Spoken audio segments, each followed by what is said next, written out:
నమస్తే, నేను మధు. T24 వ్యూవర్స్కి ఈరోజు ఇంకొక ఇంట్రెస్టింగ్ టాపిక్.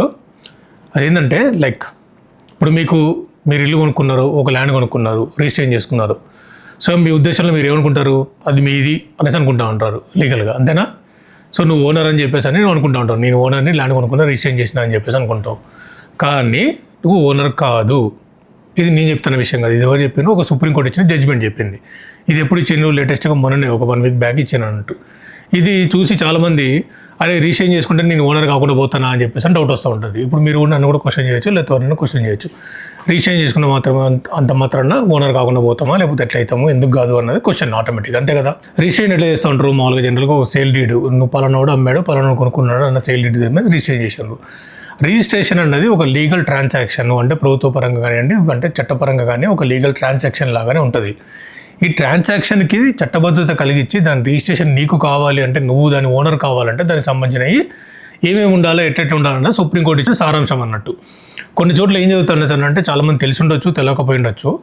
జనరల్ మనం ఒక ఇల్లు కొనుక్కున్నా, ల్యాండ్ కొనుక్కున్నా, ల్యాండ్కి సంబంధించిన టైటిల్ డీడు, తర్వాత sale deeds, background, income certificate, EC అని చెప్పేసి తీసుకుంటూ ఉంటాం మనం. సో ఈ రోజున నేను ఒక నమ్ముతున్నాను అనేసి అంటే, లేకపోతే మీరు ఒక భూమి అమ్ముతున్నారు, ఒక ఇల్లు అమ్ముతున్నారంటే, ఈ ఇల్లు ఇంతకుముందు ఎవరున్నారు, దానికన్నా ముందు ఓనర్ ఎవరు, ఫస్ట్ ఈ ల్యాండ్ ఓనర్ ఎవరు, ఇల్లు కట్టిన వాళ్ళు ఎవరు, ఆ ల్యాండ్ ఓనరే కట్టిండా, ఇంకో థర్డ్ పార్టీ పర్సన్ కట్టాడా, కట్టిన కాడ నుంచి ఎవరైనా కొనుక్కున్నారా, ఆ కొనుక్కున్న కాడ నుంచి ఇంకెవరైనా కొన్నారా, ఇప్పుడు థర్డ్ పర్సన్గా మీరు కొనుక్కున్నారా, ఒక ల్యాండ్ ఉండేది ఉంటే దానికి తరతరాల నుంచి ఎవరి దగ్గర నుంచి వస్తుంది అన్నది, వీటన్నిటి లింక్ డాక్యుమెంట్స్ అంటారు అన్నట్టు. సేల్ ట్రేడ్ అనేది ఒక ట్రాన్సాక్షన్. దీనికి సంబంధించిన లింక్ డాక్యుమెంట్స్ రావడం అన్నది దానికి పూర్వపరాలు, అంటే మీ ముందు ఎవడున్నాడు అన్నది తెలిస్తే పూర్వపరాలు. ఆ పూర్వపరాలన్నీ తెలిసిండి, ఆ పూర్వపరాలన్నీ సక్రమంగా ఉండి మీరు దానికి సంబంధించిన రిజిస్ట్రేషన్ అమౌంట్ కడితే లీగల్గా మీకు రిజిస్ట్రేషన్ అన్నది జరిగింది అన్నట్టు.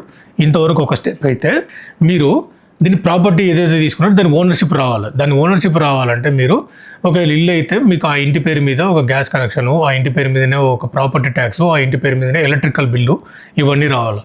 తర్వాత మీరు మున్సిపాలిటీలో ఉండేది ఉంటే, లేకపోతే అర్బన్ ఏరియాలో ఉండేది ఉంటే, అక్కడ ఏదైతే మున్సిపల్ బాడీలో ఉందో ఆ మున్సిపల్ బాడీలో మీ పేరు మీద ఓనర్షిప్ టైటిల్ రావాలి. అంటే మ్యూటేషన్ జరిగి ఉండాలి. అంటే అక్కడ రికార్డ్స్లో కూడా ఈ పాత ఓనర్ అనేవాడు అమ్మాడు, ఇతను కొనుక్కున్నారు కాబట్టి ఫ్రెష్ ఓనర్ మీరు కాబట్టి మీ పేరు మీద రిజిస్ట్రేషన్ అయిపోయింది కాబట్టి ఈ రిజిస్ట్రేషన్ తగ్గిన చేంజెస్ ఏదైతే ఉన్నాయో అప్పుడు ఆ ప్రాపర్టీకి సంబంధించిన మీకు ఓనర్షిప్ వస్తున్నట్టు. కొంతమంది ఆన్ పేపర్ ట్రాన్సాక్షన్ జరుగుతుంటారు, సేల్ డీడ్ ఉంది, రిజిస్ట్రేషన్ చేసుకున్నారు, వాళ్ళు హక్కుదారులా కాదా అన్నది ఒక క్వశ్చన్ మీద ఒక తెలంగాణ సంబంధించిన ఒక 50 ఎకరాలు, తర్వాత ఒక బిల్డర్ సంబంధించిన కేసు ఒకటి సుప్రీంకోర్టులో పోయింది అన్నట్టు. కేవలం అక్కడ వాళ్ళు ఏం సబ్మిట్ చేస్తున్నారంటే సేల్ డీడ్ను రిజిస్ట్రేషన్ డాక్యుమెంట్ మాత్రమే చూపించారు. సో ఇది చెల్లదు, ఇది చెల్లాలంటే దీనికి సంబంధించిన బ్యాక్గ్రౌండ్ డాక్యుమెంట్స్ అన్నీ ఉండాలని చెప్పేసి ఇచ్చిన సుప్రీంకోర్టు సారాంశం అన్నట్టు.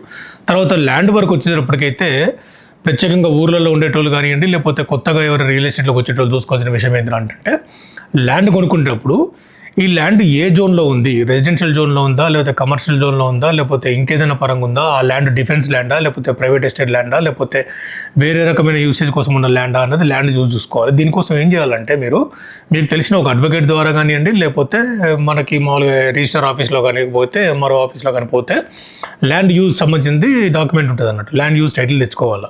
ల్యాండ్ యూజ్ టైటిల్ తెచ్చుకునేది ఉంటే ఆ ల్యాండ్ దేనికి పనికి మనకి పనికిరాని విషయము, లేకపోతే ఎక్కడన్నా చెరువులు ఉన్నాయి, చెరువు సిక్కం భూములు ఉన్నాయి, ఎఫ్టీఎల్ వస్తుంది, అట్లాంటివి ఉన్నాయంటే వాటికి మనం దూరంగా ఉండడం బెటర్ అన్నట్టు. తర్వాత ల్యాండ్ క్లియర్ ఉంది, ల్యాండ్ యూసేజ్ ఉంది, ఇది రెసిడెన్షియల్ ఉంది, రెసిడెన్షియల్ ప్రాపర్టీలో ఉంది, మనకి రెసిడెన్షియల్ R1 R2 అట్లా జోన్స్ ఉంటాయి కదా, వాటిలో ఉందనుకునేది ఉంటే దానికి సంబంధించిన బ్యాక్గ్రౌండ్ ఈసీ తెలుసుకొని, ఈసీలో లింక్ డాక్యుమెంట్ తెలుసుకొని, ఆ లింక్ డాక్యుమెంట్స్, ఈసీ, తర్వాత ల్యాండ్ తీసుకోవడము, ల్యాండ్ తీసుకున్న తర్వాత ఆ ల్యాండ్ మ్యూటేషన్ చేసుకోవడం, ఇవన్నీ కలిపి చేసుకుంటేనే మీరు ఆ ల్యాండ్కి ఓనర్ అవుతున్నారు. సో సుప్రీంకోర్టు జడ్జిమెంట్ ఇచ్చిన తర్వాత మీరు ఎవరు ప్యానిక్ కాకుండా దీనికి సంబంధించిన లీగల్ అడ్వైజర్లు ఎవరైతే ఉంటారో, అడ్వకేట్స్ ఎవరైతే ఉంటారో వారి దగ్గరకు పోయి వారి సలహాలు తీసుకోండి. మీకు డౌట్ ఉండేది ఉంటే మీరు గవర్నమెంట్ ఏజెన్సీ దగ్గర పోయి పలానా ప్రాపర్టీ తీసుకున్నా, నాకు దీనికి సంబంధించిన డీటెయిల్స్ మొత్తం నాకు ఇవ్వండి అని చెప్పి ఒక రిటర్న్గా ఇస్తే దానికి సంబంధించిన డీటెయిల్స్ అన్ని వాళ్ళు ఇస్తారు. ఈసీ తెచ్చుకోవాలి. ఇవన్నీ చూసుకున్నాక ప్రాపర్టీ అయిన తర్వాత ఒక ₹5 మీరు ఖర్చు అయినా పెట్టుకున్నా కూడా, ఎక్కువ పెట్టుకున్నా కూడా చేసుకుంటే ఏమవుతుందంటే ఫ్యూచర్లో మీకు వచ్చే ప్రాబ్లమ్స్ అన్నీ తగ్గిపోతాయి అన్నట్టు. ఇప్పుడు కనుక మనం కొంచెం ఏదో అటు ఇటు తేడా చేసుకో, ₹5 తక్కువ తీసుకుందామని ఆలోచన చేసుకునేది ఉంటే తర్వాత వచ్చే లీగల్ కాంప్లికేషన్స్ అన్నిటికీ మనమే బాధ్యులం అవుతాం అన్నట్టు. సో ఈ చిన్న విషయాన్ని గమనించేసి ఎవరైనా సరే ల్యాండ్ ట్రాన్సాక్షన్ కానీ చేసినప్పుడు కానీ, ప్రాపర్ ట్రాన్సాక్షన్గా చేసినప్పుడు కానివ్వండి, ప్రాపర్గా సేల్ లీడ్స్, ఇన్కంబెన్స్ సర్టిఫికెట్, తర్వాత ఓనర్షిప్ టైటిల్స్ ఏదైతే ఉంటాయో అవన్నీ తీసుకొని ఇంక్లూడింగ్ రిజిస్ట్రేషన్ చేసుకుంటేనే మీరు దానికి హక్కుదారులు అవుతారు. ఇదే సుప్రీంకోర్టు సారాంశము, సుప్రీంకోర్టు జడ్జిమెంట్ యొక్క సారాంశము. ఇంకో టాపిక్లో మళ్ళీ కలుసుకుందాం. Till then thank you.